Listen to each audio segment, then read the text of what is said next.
ठीक है, चलिए देखना वन लाइनर करंट है जो अभी आने वाला है। ठीक है, अभी हाल ही में ये पढ़ा है कि फ्लोरिडा के तट पे अभी लाल टाइड दिखा था, तो पढ़ा चुके थे कि नहीं? हैं? पढ़ा चुके थे? नहीं बताए थे? देखो अभी हाल ही में ये इम्पोर्टेंट क्वेश्चन है क्योंकि आगे संभावना है कि अभी हाल ही में आप अमेरिका कॉन्टिनेंट में अभी क्या लिखा था? लाल ज्वार, इसे बोला गया रेड टाइड। ये होता है क्या है, पहले इसे समझा देना, 2 मिनट लगे कर दीजिए। देखो अभी ये रेड टाइड क्या है?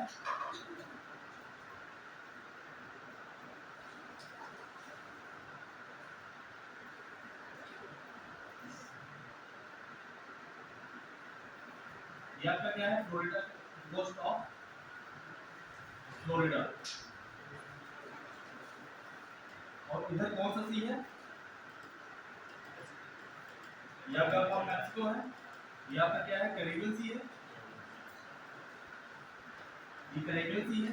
और आपको पता है कि यही पे क्या चलती है? गल्फ स्ट्रीम चलती है। गल्फ स्ट्रीम एक प्रकार की क्या है? गर्म जलधारा है। क्या है? एक वार्म करंट है, गर्म जलधारा है। गर्म जलधारा है, वार्म करंट। और आपको पता है यही गल्फ स्ट्रीम आगे जब फ्लोरिडा के तट पे कौन सी करंट चलती है? Florida current. कौन सा? फ्लोरिडा करंट, इसे बोला जाता है। ये भी क्या है? एक प्रकार की गर्म जलधारा है। गर्म जलधारा। अच्छा, किसे गर्म जलधारा बोलते हैं, किसे ठंडी जलधारा बोलते हैं? जल्दी बताइए, बताएं है नहीं पता है? बताएं। देखो गर्म जलधारा होता है, देखो इनके सोर्स से डिपेंड मानते हैं कि ये चीज़ ठंडी है या गर्म। इनके कहाँ से पता करेंगे? सोर्स से, मतलब कहाँ से ये चीज़ आ रही है। अगर कोई भी धारा ठंडी क्षेत्र से होते हुए गर्म क्षेत्र में आती है तो ऐसी जलधारा क्या बोली जाएगी? ठीक है, ऐसी जलधारा क्या बोली जाएगी? ठंडी जलधारा बोली जाएगी। अगर कोई भी जलधारा गर्म क्षेत्र से ठंडे क्षेत्र में जाती है, या कोई भी जलधारा कहाँ जाती है ये डिपेंड नहीं करता, कोई जलधारा कहाँ से चलती है ये डिपेंड करता है। जैसे यहाँ हमने बोला फ्लोरिडा करंट जो होता है एक प्रकार की गर्म जलधारा होती है। मैंने बोला गल्फ स्ट्रीम चलती है, एक प्रकार की क्या होती है? जब गर्म जलधारा होती है। तो इसका मतलब है कि जो ये कैरिबियन सी है इसका पार्ट है, ये कौन सा है? ये गर्म क्षेत्र से यह धारा चल रही है। ये धारा कहाँ चल रही है? गर्म क्षेत्र से, वार्म सेक्टर से ये धारा चल रही है। तो ऐसी कोई भी धारा जो अपने स्रोत पे डिपेंड करती है कि वो गर्म होती है या ठंडी होती है। स्टेटमेंट क्वेश्चन आ सकता है कि कोई भी जो करंट होती है, स्ट्रीम होती है, वो ठंडी या गर्म किस बेस पे होती है? वो अपने स्रोत के, सोर्स के बेस पे होती है। वो किस एरिया चल रही है? वो अगर ठंडे क्षेत्र से, अगर वो कहाँ किस एरिया से चल रही है? वो ड्राई और ठंडे एरिया से चल रही है, तो वैसे क्या कौन सी जलधारा होगी? वो ठंडी होगी, उसे बोला जाएगा कोल्ड करंट बोला जाएगा। अगर वार्म सेक्टर से चल रही है, वार्म क्षेत्र से चल रही है, तो ऐसी जलधारा क्या बोली जाएगी? गर्म जलधारा बोली जाएगी। ठीक है, जैसे यहाँ ऊपर आगे वाली इधर से कौन सी जलधारा आती है? लेब्राडोर आती है। वो कहाँ? इधर वाला क्षेत्र क्या है? ये आपका क्या है? टेम्परेट जोन है। क्या है? टेम्परेट जोन है ना। टेम्परेट जोन आपका ठंडा प्रदेश है। ठंडा प्रदेश जो भी हमारा टॉपिक नहीं है, बस इतना समझा लीजिएगा। जो ठंडी क्षेत्र से जलधारा चलती है उसे क्या बोला जाता है? Cold current. और जो गर्म क्षेत्र से चलती है उसे बोला जाता है वार्म करंट बोला जाता है। तो कैरिबियन एक किस क्षेत्र में आता है? ये वार्म क्षेत्र में आता है, इसलिए जहाँ फ्लोरिडा के तट पे चलने वाली जलधारा ये गर्म जलधारा है। और यहीं पे अभी इसी के पोस्ट पे क्या हुआ था? एक प्रकार से यहाँ पे क्या आया था? रेड टाइड आया था। क्वेश्चन तुम्हें कैसे पूछेगा कि अभी हाल ही में चर्चा में रहा लाल ज्वार या रेड टाइड क्या है, तो आप क्या बताओगे कि ये, और ये पूछे, और ये भी स्टेटमेंट डाल सकता है कि अभी हाल ही में चर्चा में रहा रेड टाइड ये कैलिफोर्निया के तट पे चल रही है। तो आप क्या बताओगे? आंसर सेकंड वाला गलत है, पहला वाला सही है, क्योंकि ये किसके तट पे चल रही थी? ये फ्लोरिडा के तट पे चल रही थी। ठीक है, ये रेड टाइड है क्या? रेड टाइड किसे बोला जाए? यहाँ पे पाए जाने वाले, तुम्हें पता होता है कि एल्गी होते हैं, शैवाल होते हैं। शैवाल का ही प्रस्फुटन, शैवाल का बहुत ज्यादा मात्रा में फैलाव हो जाए। किस टाइप के शैवालों का? जो टॉक्सिक होते हैं। रेड टाइड क्या है? एक प्रकार का ये क्या है? शैवाल है। एक प्रकार का क्या है? ये शैवाल है। ऑप्शन में भी आ सकता है कि अभी हाल ही में चर्चा हो रहा रेड टाइड ये क्या है? जीवाणु है, शैवाल है, या एक प्रकार के ये क्या है? ज्वार भाटा है। ठीक है, ये भी बोल सकते हैं एक प्रकार के ज्वार है। तो आप क्या बनाओगे? नहीं, ये एक प्रकार के ये क्या है? शैवाल है। कि इसी के तट पे अभी क्या हुआ, शैवाल, कैसे शैवाल जो विषाक्त होते हैं, कैसे हैं जो विषाक्त होते हैं, टॉक्सिक टॉक्सिक एल्गी जो होती है, टॉक्सिक एल्गी जो विषाक्त शैवाल होते हैं, ये विषाक्त शैवाल का बहुत तेजी से अभी क्या हुआ, प्रस्फुटन हुआ।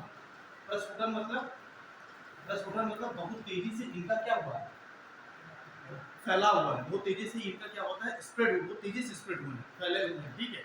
इसी की वजह से क्या होता है कि यहाँ पे जो भी मैमल्स समुद्री जीव पाए जाते हैं, ये क्षेत्र क्योंकि ये समुद्री क्षेत्र होते हैं, तो यहाँ पे क्या होते हैं, मैमल्स पाए जाते हैं। मैमल्स मतलब कि जो स्तनधारी समुद्री जीव, स्तनधारी समुद्री जीव, ये स्तनधारी समुद्री जीवों के लिए क्या होता है, हानिकारक होता है। क्या होता है, हानिकारक होता है। इसी की वजह से ये बोला जा रहा है जो टाइड होते हैं समुद्री जीव, अगर यहाँ पे आप चले जाते हैं, हाँ यहाँ पर अगर आप जाते हो ऐसे क्षेत्रों में, सॉरी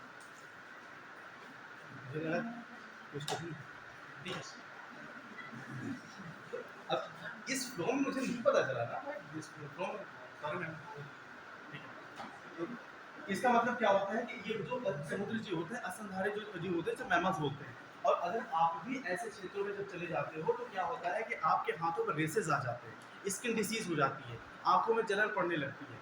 ये किसकी वजह से हो रहा है, ये होगा किसकी वजह से, जो टॉक्सिक शैवाल के जो बहुत ज़्यादा फैलाव हो जाता है, जो एल्गी होती है, तो इसी वजह से बोला गया कि यहाँ पे शैवालों को बहुत ज़्यादा प्रस्फुटन हो गया, और जिससे समुद्री जीवों के लिए खतरा होता है। ये स्टेटमेंट जरूर याद रखना कि ये समुद्री जितने जीव जंतु होते हैं, जो समुद्री आपके मैमल्स होते हैं, या प्लैंक्टन्स होते हैं, फाइटोप्लैंक्टन होते हैं, या जो भी जीव जंतु होते हैं यहाँ पे, उनके लिए खतरा है, क्योंकि ऐसे क्षेत्रों में उनके लिए जीने के लिए ये पर्याप्त इन्वायरमेंट या अनुकूलन यहाँ पे परिस्थितियाँ नहीं होती है, ठीक है। ये दूसरे स्टेटमेंट क्वेश्चन अगर आएगा तो ये दूसरा स्टेटमेंट जरूर रखेगा, ठीक है, क्योंकि है बहुत ज़्यादा इसमें, बस इससे इतने से पता नहीं चीज़, इससे ज़्यादा पीसेस में क्वेश्चन नहीं पूछेगा, ठीक है।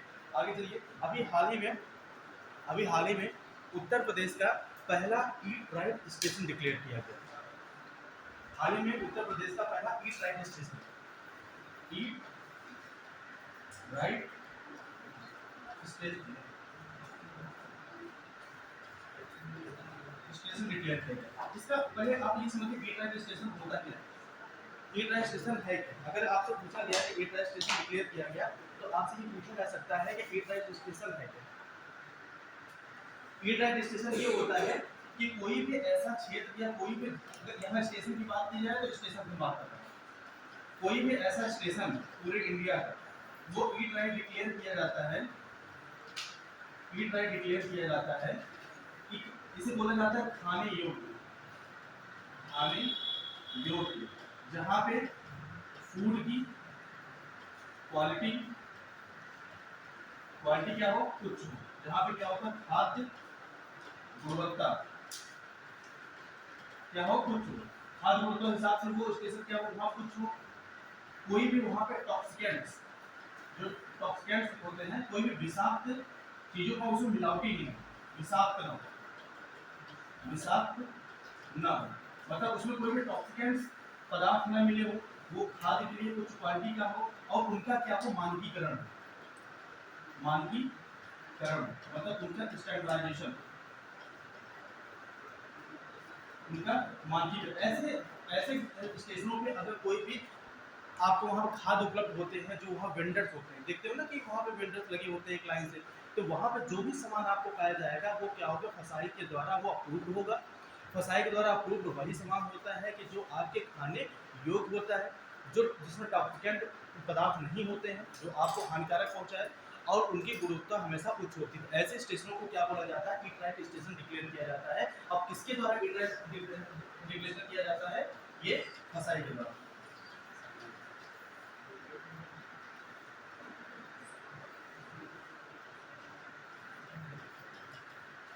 इसका नाम होता है फूड स्टैंडर्ड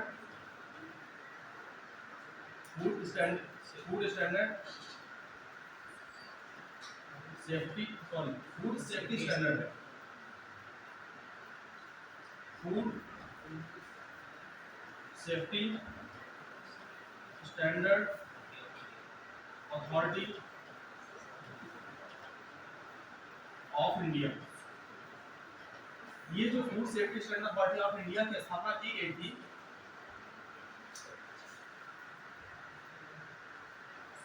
ये किस एक्ट के थ्रू की गई थी? ये की गई थी food safety standard authority of India act 2006। ये क्वेश्चन जरूर याद रखना कि जो food safety standard authority of India act होता है 2006 के अकॉर्डिंग इसे क्या डिक्लेयर किया जाता है, किसी भी स्टेशन को इसी के द्वारा क्या डिक्लेयर किया जाता है, ईट राइट स्टेशन डिक्लेयर किया जाता है। हाल ही में उत्तर प्रदेश का पहला ईट राइट स्टेशन कौन बना है? उसका नाम है उत्तर प्रदेश का प्रयागराज। बनारस नहीं है, प्रयागराज है। वाराणसी उसके बाद हुआ। हाँ 5 स्टार थ्रू वाराणसी 5वां। तो वो ईट राइट स्टेशन पहला नहीं, उसके बाद कानपुर बना है, ठीक है, फिर बनारस बना 5 स्टार रेटिंग के साथ। बोला ये नवंबर की न्यूज है, वाराणसी बनी है दिसंबर में। ठीक, प्रयागराज गलत नहीं पढ़ाएंगे भाई है? क्या बोल रहे हो? नहीं आप गलत नहीं पढ़ाएंगे भाई, पहला ईट राइट स्टेशन प्रयागराज, ठीक है। देखिए प्रयागराज स्टेशन वाराणसी बाद बना, और वाराणसी नहीं है भाई, वाराणसी कैंट है, ठीक है। देखिए अब हाल ही में अभी किसी 5 स्टार रेटिंग के साथ हाल ही में उत्तर प्रदेश से कौन सा स्टेशन है जो वहाँ पर उच्च गुणवत्ता हमने बता दिया ईट स्टेशन में कि वहाँ पे क्या होना चाहिए, क्वालिटी कुछ होनी चाहिए, क्वालिटी क्या होनी चाहिए, कुछ होनी चाहिए, और न्यूट्रिशन आपको फूड होने चाहिए। वहाँ उसका पोषण स्तर, पौष्टिक स्तर कुछ होना चाहिए, न्यूट्रिशन का पोषण स्तर या पौष्टिक स्तर या पोषण स्तर उसका क्या होना चाहिए, कुछ होना चाहिए। और इसी क्वालिटी और पोषण स्तर के कुछ में 5 स्टार रेटिंग किसे मिला है, 5 स्टार रेटिंग किसे मिला है, वो वाराणसी कैंट, वाराणसी कैंट, ठीक है, वाराणसी कैंट। आगे लिखिए और भी ये भी लिख लीजिए, सबसे पहले भारत में सबसे पहला ईट राइट स्टेशन किसे डिक्लेयर किया गया था? भारत में सबसे पहला eat right station Mumbai central, किसे? मुंबई सेंट्रल। कब किया गया? 2019 में, क्योंकि अभी हाल ही में एग्जाम हुआ था, उसमें क्वेश्चन 2019 का पूछा था स्टेटमेंट वाला, तो कुछ क्वेश्चन जो बहुत फेमस होते हैं वो क्वेश्चन आ जाते हैं, ठीक है। इससे पहला याद रखो कि सबसे पहला किसे डिक्लेयर किया गया था, मुंबई सेंट्रल 2019, ठीक है। और यूपी में अभी टोटल कितने हो गए हैं? 5। जो ईट राइट है जो सर्टिफिकेशन प्राप्त किया है, टोटल कितने स्टेशन हो गए? 5 ही लिख लीजिए, डेटा बुक में कि टोटल जो सर्टिफिकेशन हुआ है ईट राइट का सर्टिफिकेशन किसके द्वारा जारी किया गया था? सर्टिफिकेशन कसाई के द्वारा, ये माइंड रखे रहना, ठीक है। तो ये जो सर्टिफिकेशन प्राप्त करता है अभी उत्तर प्रदेश में हो गए, कितने हो गए? 5 हो गए। उस दिन हमने पढ़ा दिया था तुम्हें ये सिविल इंडिया स्थापना पढ़ा दिया था ना, आंध्र पेरियार पढ़ा दिया था, हाई सिक्योरिटी व्हाट्सएप ये भी हो चुका था।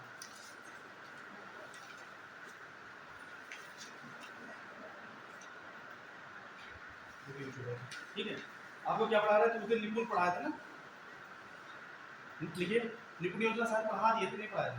अच्छा लिख लीजिए, ठीक है। अभी हाल ही में निपुण योजना के तहत, निपुण योजना या निपुण मिशन के तहत, ठीक है, निपुण मिशन के तहत उत्तर प्रदेश में 44,000 प्राथमिक विद्यालयों को निपुण विद्यालय का दर्जा मिला। आपसे क्वेश्चन क्या पूछेगा इसे बता देना, आपसे पूछेगा कि निपुण जो अभियान चलाया जाता है, निपुण भारत मिशन अभियान, भारत मिशन, ये जो चलाया जा रहा है ये कब चलाया गया, ये पूछेगा। दूसरा स्टेटमेंट तो ये पूछेगा इसके तहत कितने आपके प्राइमरी विद्यालयों को इसका सर्टिफिकेट मतलब निपुण विद्यालय डिक्लेयर किया गया, ये क्वेश्चन पूछेगा। तो हमने पहला बता दिया कि अभी कितने 44,000 जो प्राइमरी आपके विद्यालय होते हैं उन्हें क्या किया गया, निपुण विद्यालय डिक्लेयर किया गया। अब ये लिखिए निपुण भारत मिशन कब चलाया गया, देखिए 5 जुलाई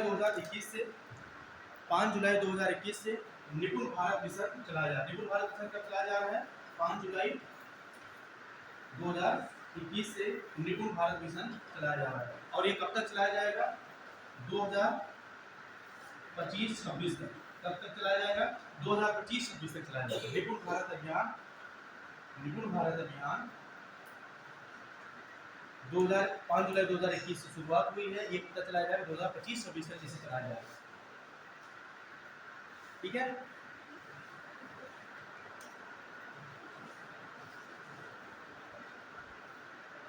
और किसके द्वारा चलाया जाता है निपुण भारत मिशन? ये लिखिए किसके द्वारा? स्कूल शिक्षा और साक्षरता विभाग द्वारा। इसके द्वारा चलाया जाता है स्कूल शिक्षा और साक्षरता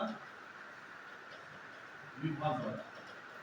ठीक है, स्कूल शिक्षा और साक्षरता विभाग के द्वारा निपुण भारत मिशन चलाया जा रहा है। आगे के फटाक से क्वेश्चन यहाँ आ सकता है, प्रधानमंत्री कौशल विकास योजना। देखो अभी ये है नहीं कि योजना का क्वेश्चन है, लेकिन हम बता रहे हैं कि प्रधानमंत्री कौशल विकास योजना इस समय क्या और कितने स्तर पर चलाई जा रही है? 3.0 चलाई जा रही है। ये लिख लीजिए नोट करके, इसे पूरा पढ़ाएंगे नहीं, टाइम चला जाएगा इसमें और भी चीजें, बस इतना लिख लीजिए कि प्रधानमंत्री कौशल विकास योजना 1.0 की शुरुआत हुई थी 2015-16 में, और अभी जो 21 से चलाई जा रही है और प्रधानमंत्री कौशल विकास योजना 3.0 चलाई जा रही है इसमें। इसका मतलब होता है आत्मनिर्भरता को लाने के लिए, आत्मनिर्भरता बढ़ाने के लिए चलाया जा रहा है। और ये चलाया जा रहा है क्या? 2021। तो ये कौन सी है? प्रधानमंत्री कौशल विकास योजना 3.0। 1.0 15-16 ये किसके लिए था? ये कौशल स्किल बढ़ाने के लिए था, स्किल इंप्रूवमेंट करने के लिए था। और क्या था? इसके लिए ट्रेनिंग दी जाएगी, प्रशिक्षण दिया जाएगा। ट्रेनिंग, इसके लिए प्रशिक्षण दिया जाएगा, प्रशिक्षण। उसमें क्या था? कौशल बढ़ाया जाएगा, कौशल बढ़ा करके इन्हें नौकरियां इनके लिए इस हिसाब से प्रोवाइड की जाएंगी। तो ये चलाया जाता था 15-16, लेकिन अब आत्मनिर्भर सेल्फ रिलायंस बनाने के लिए, सेल्फ डिपेंडेंट बनाने के लिए ये चलाया जाएगा प्रधानमंत्री कौशल विकास योजना 3.0 2021 से। ठीक है, ये पूछ सकता है कि प्रधानमंत्री कौशल विकास योजना का कौन सा चरण चल रहा है? 3.0 चल रहा है, अभी नहीं है ये 3.0।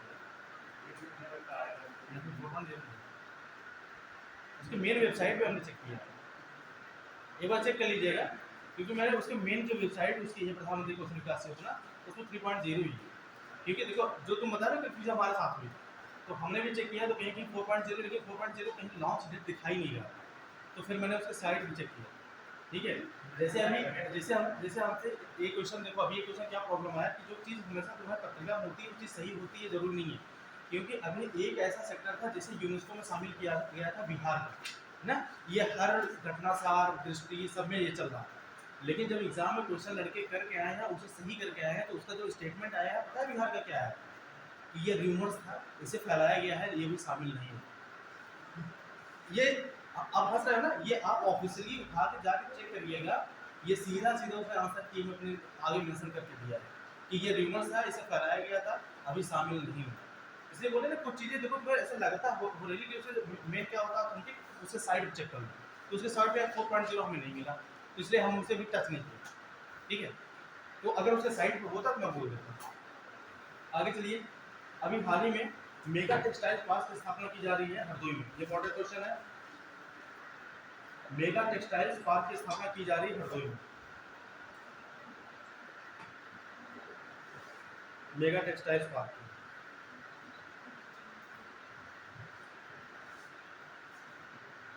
कहाँ की जा रही है? हरदोई में। ये क्या है? मेगा टेक्सटाइल पार्क में किसके तहत की जा रही है? पीएम मित्र योजना। पीएम मित्र योजना के तहत, किस योजना के तहत? पीएम मित्र योजना के तहत क्या किए जा रहे हैं? मेगा टेक्सटाइल पार्क खुले जा रहे हैं। मेगा टेक्सटाइल, ये कपड़ा उद्योग, कपड़ा जो क्षेत्र में आया था, इसे निर्यात को बढ़ावा देने के लिए, इसका प्रोडक्शन लाने के लिए ऐसे ये काम किया जा रहा है। और 2021 में आया था पीएम मित्र योजना। कब आया था ये? 2021 में। और इसका कब तक लक्ष्य है? 2025-26 तक, 5 सालों के लिए है पीएम मित्र योजना। मित्र योजना में क्या होता है? ये टेक्सटाइल से रिलेटेड, किससे है? टेक्सटाइल से। ठीक है, पीएम मित्र योजना, इसी के तहत क्या किया जा रहा है कि अभी क्या हुआ, अभी हरदोई में मेगा टेक्सटाइल पार्क की स्थापना की गई। ठीक, आगे लिखिए, ये हो गया, इससे ज़्यादा नहीं हो, लेकिन सर इसका नाम लिख लीजिए। संत कबीर, इस टेक्सटाइल पार्क का नाम क्या है? नाम आगे संत कबीर संत Kabir PM Mitra, Sant Kabir PM Mitra textiles and apparel park. Sant Kabir PM मित्र, लिख देंगे, लिख ले रहे हैं, लिख रहे हैं ना, टाइम लगेगा। संत Kabir PM Mitra textiles and apparel park, इस पार्क का जो टेक्सटाइल्स पार्क बनाया जा रहा है इसका नाम, ठीक है। अभी all India police athletics championship हुई है उत्तर प्रदेश में। All India police athletics championship, all India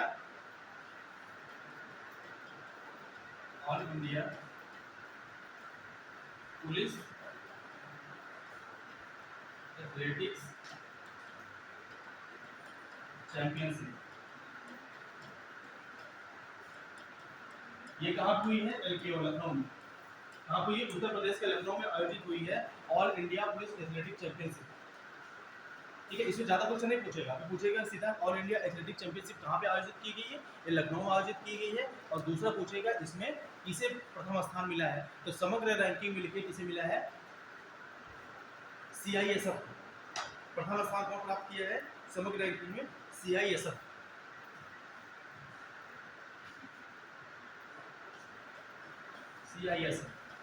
ये क्या है? फर्स्ट रैंकिंग इसमें प्राप्त की है। और उत्तर प्रदेश पुलिस को कौन सा स्थान मिला है? 12वां। उत्तर प्रदेश पुलिस को 12वां स्थान मिला है। उत्तर प्रदेश पुलिस की टीम को 12वां स्थान मिला है।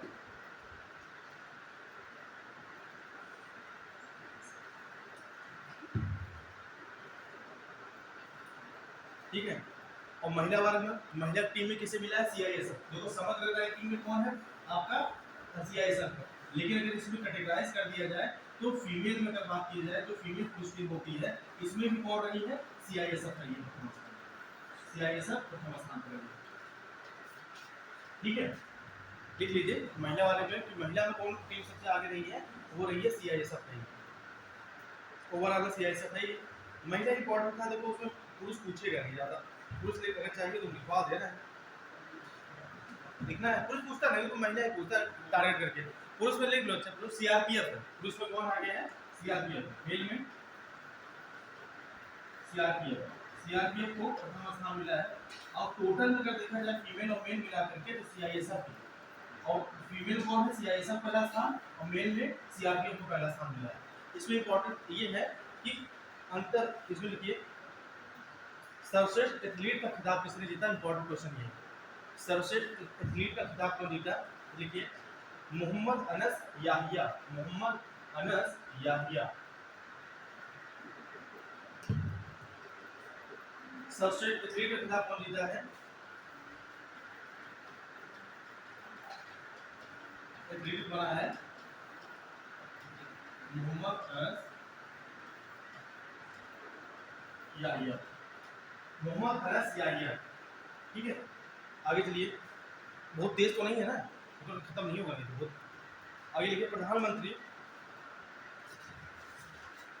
अच्छा एक चीज और लिख लीजिए इंपॉर्टेंट है इसमें, पहले इसे बाहर रख रहा हूँ। अभी हाल ही में शास्त्रार्थ गेम बना है, ऑनलाइन गेम है। अभी हाल ही में एक ऑनलाइन गेम ऐप बनाया गया है, ऑनलाइन गेम ऐप जिसका नाम है शास्त्रार्थ। ऑनलाइन गेम ऐप बनाया गया है जिसका नाम है शास्त्रार्थ। क्या है? शास्त्रार्थ। ये ऑनलाइन गेम है,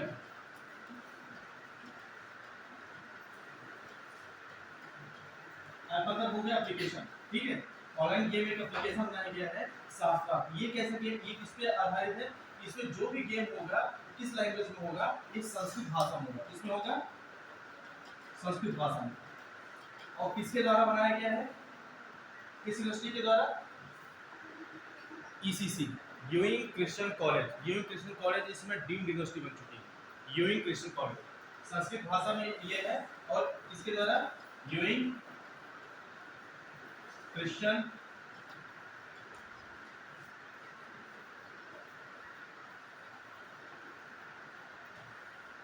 कॉलेज के द्वारा, ठीक है। ECC इसे बोलते हैं ECC। ECC बारे में जानते हैं नहीं? ECC कॉलेज को जानता है या नहीं जानता? नहीं जानते हो? इलाहाबाद नहीं गए क्या? नहीं गए? तो यूपी में सबसे एक टाइम पे ये टॉप थर्ड में टॉप सेकंड में ऑटोनोमस कॉलेज होता है। ये अफिलिएटेड होता था इलाहाबाद यूनिवर्सिटी से, लेकिन इसमें ये डीम्ड यूनिवर्सिटी बन चुकी है, खुद की यूनिवर्सिटी बन चुकी है। इसी के द्वारा संस्कृत विभाग के द्वारा ऐसे संस्कृत भाषा में एक ऑनलाइन गेम ऐप विकसित किया गया है, उसका नाम है शास्त्रा। इसलिए पूछ रहे हैं ना, क्योंकि ये मेरा कॉलेज है, यहाँ सब कृष्ण, इसलिए पूछ रहे बात। ये कृष्णा कॉलेज है, बहुत बेस्ट कॉलेज है, मतलब हर एक्टिविटी के मामले में एकदम। तो ये फील ही नहीं होगा तुम वहाँ बीएससी कर रहे हो, मतलब तो ऐसे कोर्स कर रहे हो, तुम्हें ऐसा लगेगा कि वहाँ पे तुम कोई टिपिकल कोर्स कर रहे हो, हैं? नहीं, वहाँ मतलब ये फील ही होगा, वहाँ पे हर कैरिकुलम जो एक्टिविटी होती है ना, वो इतना मतलब वहाँ पे फेवर किया जाता है कि वहाँ पे प्रॉपर छूट होती थी। मतलब दो यहाँ क्या होता है कि 15-20 दिन का गेम एक्टिविटी कराते हैं, वहाँ ऐसा नहीं होता। वहाँ प्रॉपर होता है कि प्रॉपर एक सेगमेंट भी बना होता है, आप सुबह 8 बजे वहाँ खुल जाना है और हर एक गेम व्यवस्था होती है। आपको अगर सिंगिंग करनी है सिंगिंग, डांसिंग करनी है डांसिंग, एक्टिंग करना है एक्टिंग के लिए अलग होता है। प्रॉपर वहाँ पे 3 से 4 महीने कहीं फेस्ट नहीं चलता, प्रॉपर इसका गेम ही चलता रहता है। वहाँ से बहुत महसूस करके थिएटर में जाते हैं। जो हासिल मूवी बनी है ना, हासिल, तो देखो 70% लोग तो उसी से का है, उसी बिल्डिंग से, ठीक है। ये हम सब वहाँ पढ़े हैं तो 3 साल पता ही नहीं चला 3 साल कब गायब हो। उसमें होता ना कि तुम पता लगा अपना जो उसमें डिसाइड होता था, वहाँ क्लासेस चलती थी सुबह, मतलब 8:30 से स्टार्ट हो जाती थी एक्स्ट्रा क्लास में, तो क्लासेस 1 बजे तक कंप्लीट हो जाती थी। उसके बाद क्या होता था, तुम अपना टुकड़ा खाना चले जाओ, तुम्हें सिंगिंग करना है तो सिंगिंग वाले सिंगिंग करेंगे, जिसे एक्टिंग करना तो एक्टिंग करे अपना। बड़े बड़े मंच होते हैं, जैसे मंच होता है ना, बड़े बड़े मंच, काफ़ी बड़े बड़े मंच बनाए होते हैं। और जैसे गेम खेलना है टेबल टेनिस, हम लोग तो 8 ही बजे अपना लेके टेबल टेनिस खड़े हो जाते हैं। चलिए आगे चलते हैं। प्रधानमंत्री प्रधानमंत्री प्रधानमंत्री भारतीय जल उर्वरक, प्रधानमंत्री भारतीय जल उर्वरक परियोजना। प्रधानमंत्री भारतीय बहुत इंपॉर्टेंट है, क्वेश्चन आने की संभावना है कि अभी क्या हुआ कि जो फर्टिलाइजर होता है ना, सब कंपनियां अपना लोगो लगा के बेचती हैं, तो क्या किया गया, इसको रोक लगाया गया, बोला गया कि नहीं भाई ऐसा काम नहीं चलेगा कि पता लगा कंपनी आ रही है अपना लोगो लगा के बेच रही है, ऐसा नहीं होगा। अब क्या होगा, वन नेशन वन फर्टिलाइजर क्या चलाया जाएगा, वन नेशन एक राज्य एक देश एक fertiliser, one nation one fertiliser, एक देश एक उर्वरक। अब ये प्रावधान चलाया जाएगा, तो ये किसके द्वारा चलाया गया, प्रधानमंत्री भारतीय जल उर्वरक परियोजना, एक राष्ट्र एक उर्वरक, इसका पूरा योजना का नाम है, ठीक है। प्रधानमंत्री भारतीय जल उर्वरक एक राष्ट्र एक उर्वरक योजना। तुम्हें पता है कि जो यूरिया होती है, ठीक है,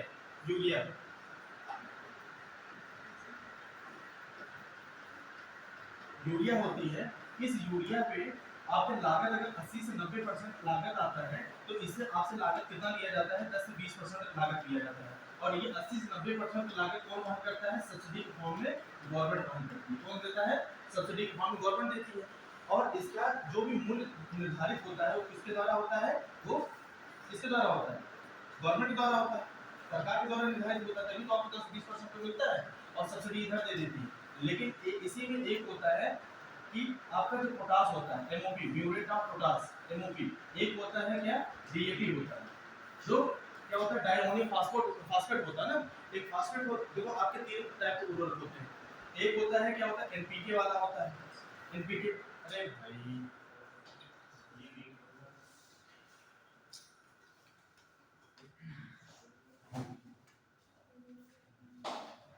तो ऐसे बता दे रहा है, देखो एक होता है जैसे एनपीके वाला होता है, ठीक है, एनपीके जो एनपीके होता है, एक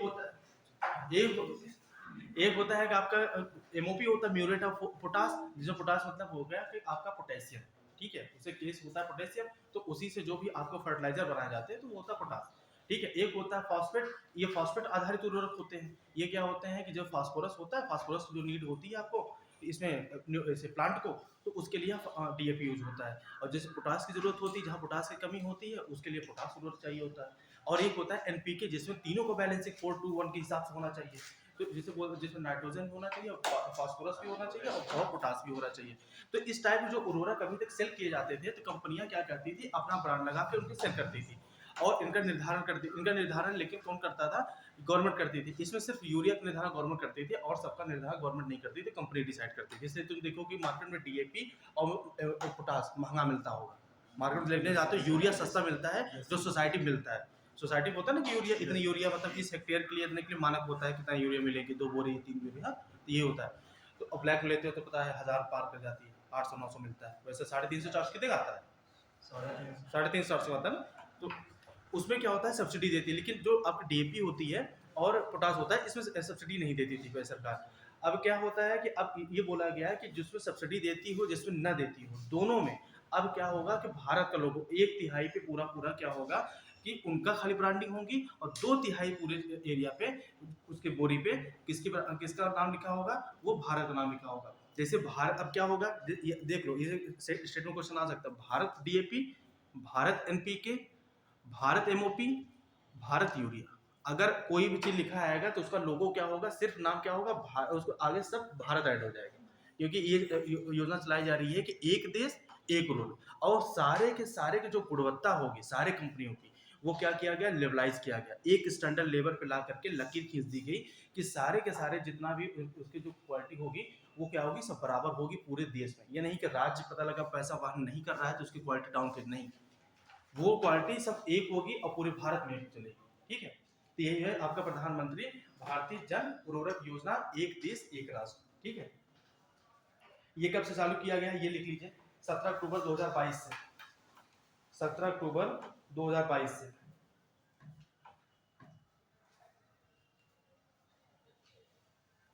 अक्टूबर 2022 से। और इसी में एक कार्यक्रम लॉन्च किया गया है, भारत यूरिया बैग। ये पूछेगा भारत यूरिया, अगर पूछ दिएगा भारत यूरिया बैग का संबंध किससे है तो क्या बताओगे, एक देश एक राष्ट्र से है भारत यूरिया बैग।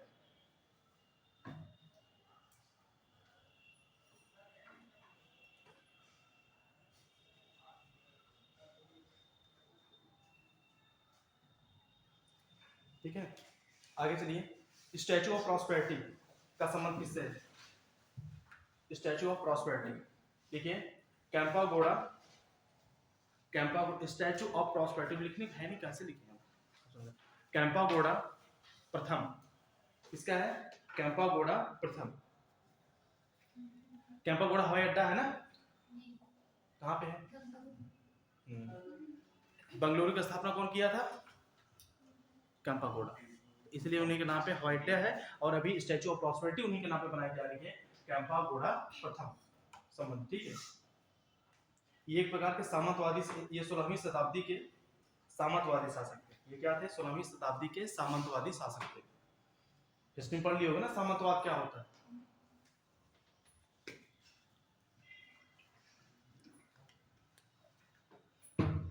कोई लड़का बताया सामंतवाद क्या होता है,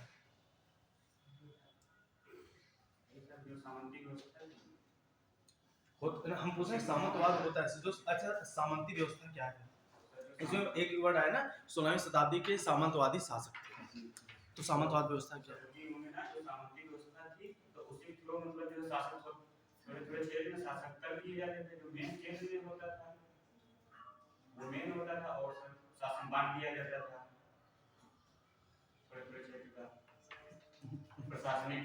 नहीं वो तो भाई शासन को तो बांटा, लेकिन सामंतवादी चलिए ठीक, अभी देखो हमारे सेगमेंट का नहीं है ये क्वेश्चन, खाना यहाँ सही नहीं है। अरे नहीं भाई वो हमारे वो हिस्ट्री का गड़बड़ हो जाएगा, तो हम खाली पूछ लिए ऐसे ध्यान, ठीक है चलिए आगे। ठीक है, ये कितने की, ये क्या, ये लिखिए ब्रॉन्ज स्टैचू होता है, दूसरे के साथ दूसरे खाली मतलब बस नॉर्मली तो बता दिया। ठीक है, देख लीजिए क्योंकि ये सब क्वेश्चन आते हैं, एक बार देख लीजिए जा करके। ठीक है, सामंतवाद क्या होता है, इंपीरियलिज्म क्या होता है, ठीक है, डिसेंट्रलाइजेशन क्या चीज होती है, ये सब चीज तो नहीं जाने होगे तब तक, क्योंकि आप 17वीं शताब्दी से जब आपके यहाँ पे अंग्रेज आते हैं, ठीक है, मेन मतलब आप 17वीं शताब्दी में अंग्रेज पूरी तरह से क्या होता है ये पेनिट्रेट करना स्टार्ट कर जाते हैं, और 18th सेंचुरी आते आते पूरी तरह से इनका पेनिट्रेशन हो जाता है, मतलब पूरी तरह से तुम्हारे एडमिनिस्ट्रेशन घुस जाते हैं। एडमिनिस्ट्रेशन घुसने का सबसे पहला इनका कदम होता है, आपको पता हो, बैटल ऑफ प्लासी। ठीक है, ये एक उस व्यापार क्षेत्र को ये कब्जा कर जमाते हैं, बंगाल के रीजन। क्यों बंगाल को ही पकड़ते हैं, क्यों कालीकट नहीं है, छोड़ दो देखो पहले। ठीक है, क्योंकि वो सेगमेंट दी गई। ब्रॉन्ज ये क्या है, कांस्य प्रतिमा है, ठीक है, 108 फीट की है, 108 फीट की है। ये पूछ लेता है ना कि कितनी फीट की है, तो ये लिख लीजिए 108 फीट की है। और इन्हें नाद प्रभु कैंपागोड़ा के नाम से जाना जाता है। इन्हें नाद प्रभु कैंपागोड़ा के नाम से जाना जाता है, नाद प्रभु। और ये पहली ऐसी कोई स्टैचू बनाई गई है पूरे विश्व में कि जो उस क्षेत्र, उस शहर का संस्थापक रहा हो। इन्होंने बेंगलुरु शहर की स्थापना की थी, इन्हीं के द्वारा बेंगलुरु शहर की स्थापना की गई थी, नाद प्रभु कैंपागोड़ा के द्वारा। और इन्हीं के नाम पे ही वहां पे 108 फीट की ब्रॉन्ज स्टैचू बनाई गई है। उस स्टैचू का नाम है स्टैचू ऑफ प्रॉस्पेरिटी, ठीक है। कहां पे बनाई गई है, बेंगलुरु में, ठीक है। आगे चलिए, स्टैचू ऑफ बिलीफ लिख पाते हैं, ये भी देखो पूछ सकता है, पुराना क्वेश्चन है। ये स्टैचू लिखिए, स्टैचू ऑफ बिलीफ, ये कहां बनाई गई है, पूछ सकता है। मैच द फॉलोइंग में statue of belief, statue of belief मतलब विश्वास, बिलीफ, स्टैचू ऑफ बिलीफ लिखिए, स्टैचू ऑफ बिलीफ, हिंदी में लिख लीजिए ना देवनागरी लिपि में, स्टैचू ऑफ बिलीफ, ठीक है। ये कहां पे बनाई गई, राजस्थान बनाई गई। कहां पे, राजस्थान बनाई गई। विश्व में भगवान शिव की, पूरे वर्ल्ड में जितनी भी भगवान शिव की स्टैचू बनी है उसमें सबसे ऊंची प्रतिमा है। विश्व में भगवान शिव की सबसे ऊंची प्रतिमा। विश्वास के बोला जाता है ना विश्वरूपम, विश्वरूपम का संबंध किससे होता है, अरे शिव जी से होता है भाई। तो विश्वास से, तो इसी उसी के नाम पे बनाया गया स्टैचू ऑफ बिलीफ बनाया गया है, ठीक है। स्टैचू ऑफ बिलीफ किससे संबंधित, एक कहां बनाई गई है, राजस्थान में। और पूरे विश्व में शिव की जो प्रतिमा बनी है उसमें सबसे ऊंची प्रतिमा ये है स्टैचू ऑफ बिलीफ, ठीक है। ये राजस्थान बनाई गई है। इसे बोलते हैं, इसे किस नाम से जानते हैं, विश्वास स्वरूपम, विश्वास स्वरूपम, नाम चेंज कर सकता है ना। ये 369 फीट की है, 369 फीट की है।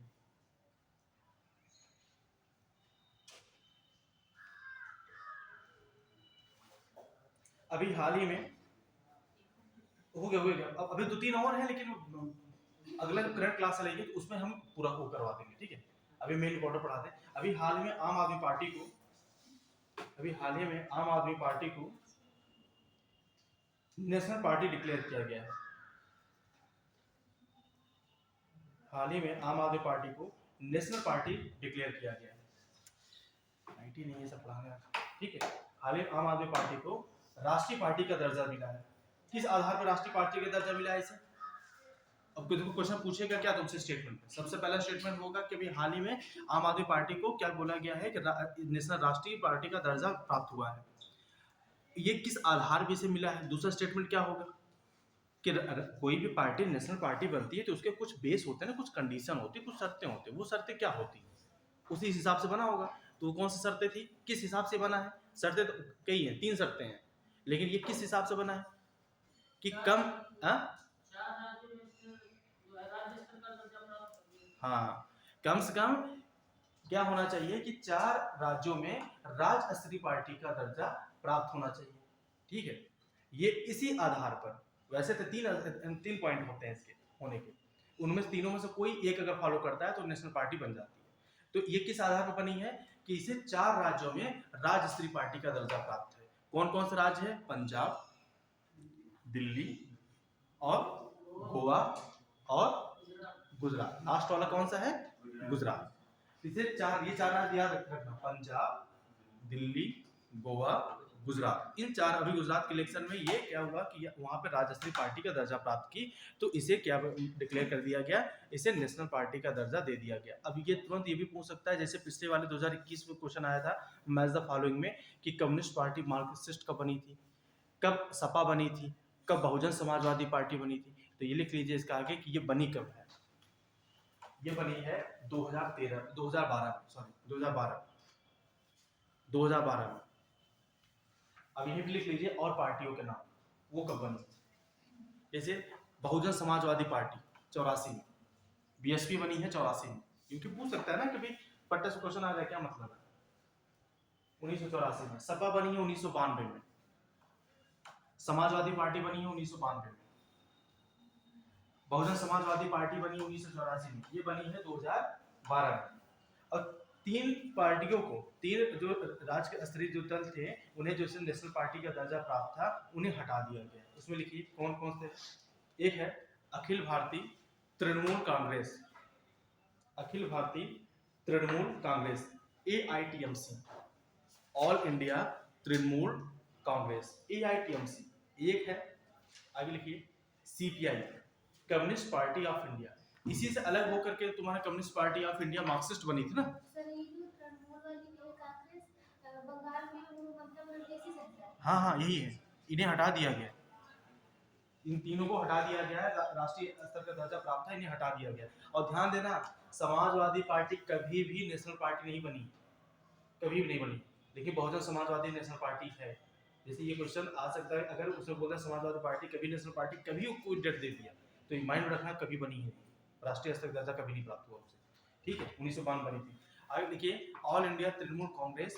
दूसरा लिखिए, दूसरा communist Party of India, communist Party of India. और यहीं पे एक एरो खींच दीजिए कम्युनिस्ट पार्टी ऑफ इंडिया के नीचे, communist Party of India Marxist. मार्क्सवादी जो विचारधारा को जो तरफ प्रभावित थे, उन्होंने इसे तोड़ करके 1964 में एक पार्टी बनाती है, उस पार्टी का नाम होता है communist Party of India Marxist, मार्क्सवादी, ठीक है। ये मार्क्सवादी का आगे लिख दीजिएगा 1964, 1964। जो जो इंपॉर्टेंस लिए है वो तो बता रहे कि ये देखो सब CPI नहीं पूछेगा कब आए थे, मार्क्सिस्ट जरूर पूछेगा। जो थोड़ा टेक्निकल होता है ना, यूपी देखो उसी टाइप क्वेश्चन उठा देता है। जैसे कभी यूपी ये नहीं पूछेगा कि दुधवा नेशनल पार्क कब बना था, वो पूछेगा दुधवा नेशनल पार्क में गैंडा प्रजनन केंद्र कब स्टार्ट हुआ, तो 1984 में स्टार्ट हुआ, ठीक है। अगर ये बात आ गई तो लिख लीजिए अलग से नोट करके कि दुधवा नेशनल पार्क में गैंडा प्रजनन, गैंडा पुनर्वासन केंद्र की स्थापना सबसे पहली बार 1984 की गई थी, 1984। और दुधवा नेशनल पार्क की स्थापना 1977 में हुआ। शायद ये क्वेश्चन आ चुका है ना, क्वेश्चन आया था ना पिछले मैच द फॉलोइंग में, एक बार आया है पता नहीं कब आया। हाँ ठीक है। और लेकिन पहला गैंडा पुनर्वासन केंद्र 1984। मौसम तो ऐसा हो रहा है जैसे जून का महीना चल रहा है, बताओ यही होता है शिफ्टिंग, क्लाइमेट चेंज का शिफ्टिंग यही है, ठीक है। आगे बस आगे फटाफट खत्म हो रहा है। अब कितनी, अब कुल कितनी नेशनल पार्टी बची है? 6। क्या क्या बताइए, क्या CPIM 1964 में, 1964 ये इंपॉर्टेंट है, 1964 में, ठीक है। अब तीसरा कौन सा है, देखिए NCP, nationalist, NCP nationalist Congress party, national Congress party नहीं लिख देना, नेशनलिस्ट कांग्रेस पार्टी NCP। राष्ट्रवादी कांग्रेस पार्टी, राष्ट्रवादी कांग्रेस पार्टी। कुल कितनी पार्टी हो गई है? 6 पार्टी हो गई, ठीक है। और कितनी नेशनल पार्टी हैं उनका नाम लिखते चलिए फटाफट। INC, एक लाइन से INC इंडियन नेशनल कांग्रेस, पता है सबको, इसकी स्थापना कब हुई थी? पूरा डेट बताइए, इंपॉर्टेंट पार्टीज का डेट पूरा याद होना चाहिए, पूरा जल्दी बताइए, जल्दी बंद करने आ रहा है, हाँ ठीक है, जल्दी बताइए, जल्दी बताइए। 28 दिसंबर 1885 भाई, ठीक है। अब लिखिए बीजेपी, दूसरा लिखिए बीजेपी की स्थापना कब हुई? 1980, आगे डेट लिखते जाइए 1980। फिर आगे लिखिए बहुजन समाजवादी पार्टी BSP, इसे बता चुके हैं date. CPIM Communist Party of Marxist, Communist Party of India Marxist CPIM। M तो ना एम जो है M, CPIM को ब्रैकेट रखना, क्योंकि CPI से टूट करके ये मार्क्सिस्ट विचारधारा से प्रभावित पार्टी थी और CPIM बनी थी, ये 1964 बनी थी, communist Party of India Marxist. फिर आगे लिखिए NPP नेशनल पीपल्स पार्टी, ये मेघालय में है ना सर, नेशनल पीपल मेघालय में है ना। NPP नेशनल पीपल्स पार्टी, अभी चुनाव हुआ है ना 3 जगह, अब उसको आगे बताइए। NPP आगे लिखिए लास्ट में आम आदमी पार्टी। अब एक पॉइंट डाल के छोड़ दीजिए, कल वहीं से स्टार्ट करेंगे एक बार, वाइब्रेंट विलेज प्रोग्राम, बहुत इंपॉर्टेंट। नेशनल पार्टी का दर्जा समाप्त किया गया, इसका क्या मतलब? हाँ जो राष्ट्रीय स्तर के दर्जा समाप्त किए गए हैं उनका क्या? उनका क्योंकि उन्हें राज्य स्तरीय देखो कंडीशन 3 होती, 3 कंडीशन में फॉलो नहीं किए, तो इसकी वजह से उन्हें क्या किया गया? हटा दिया गया। राष्ट्रीय स्तर की पार्टियां ठीक है, हाँ वो राष्ट्रीय स्तर पार्टी है, तो जब तक तुम फॉलो करते रहोगे तब तक तुम्हें राष्ट्रीय स्तर पार्टी दी जाएगी ना। जब तक उस कंडीशन को फॉलो करोगे नहीं फिर राष्ट्रीय स्तर पार्टी हटा भी दिया जाएगा। ये कहीं बाध्यकारी नहीं है कि एक बार हो गया तो फिर चलता रहेगा, ऐसा नहीं है। ठीक है, ये अगला पॉइंट बहुत इंपॉर्टेंट है, लिखिए वाइब्रेंट विलेज प्रोग्राम। बस हम छोड़ रहे हैं vibrant village programme, vibrant village programme, vibrant village programme. अब देखो वाइब्रेंट जो विलेज प्रोग्राम चलाया जाता था, ये चलाया गया है कि एस्पिरेशनल डिस्ट्रिक्ट प्रोग्राम चलाया जाता था। आकांक्षी जिला कार्यक्रम क्या होगा? आकांक्षी जिला कार्यक्रम में कितने जिले ऐड किए गए हैं? 112 जिले। लिख लीजिए फटाक से। आकांक्षी जिला कार्यक्रम में 112 जिले हैं। ये आकांक्षी जिला कार्यक्रम किसके लिए चलाया जाता है? जो भी ऐसे जिले जो अंडर डेवलप्ड होते हैं उन्हें डेवलप करने के लिए आकांक्षी जिला कार्यक्रम चलाया जाता है, जिसका नाम है एस्पिरेशनल डिस्ट्रिक्ट प्रोग्राम। ये 2018 से चलाया जा रहा है। आगे लिख लीजिए, ये कब से चलाया जा रहा है? ADP, aspirational district programme, ADP आकांक्षी जिला कार्यक्रम 2018 से चलाया जा रहा है। उन जिलों का उत्थान करना होता है जो अंडर डेवलप्ड होते हैं। ठीक है, जैसे यूपी में कौन कौन से है? सिद्धार्थनगर है, श्रावस्ती है, आपका सिद्धार्थनगर हो गया, श्रावस्ती हो गया, आपका उधर कौन सा एरिया है? बलरामपुर, सिद्धार्थनगर, श्रावस्ती, बलरामपुर, और आपका महोबा, इधर सोनभद्र, 5 और कौन से? तीनों कौन से? मैं याद नहीं है, 8 है। सर करंट 10 हो गई क्या? नहीं, अरे पहले 18 से चला, पहले वो तो देखिए, करंट अभी नहीं देखिए। ठीक है, क्योंकि जब चलाया गया था तब 8 था ना। चलिए ठीक है, ये आगे पढ़ा देंगे।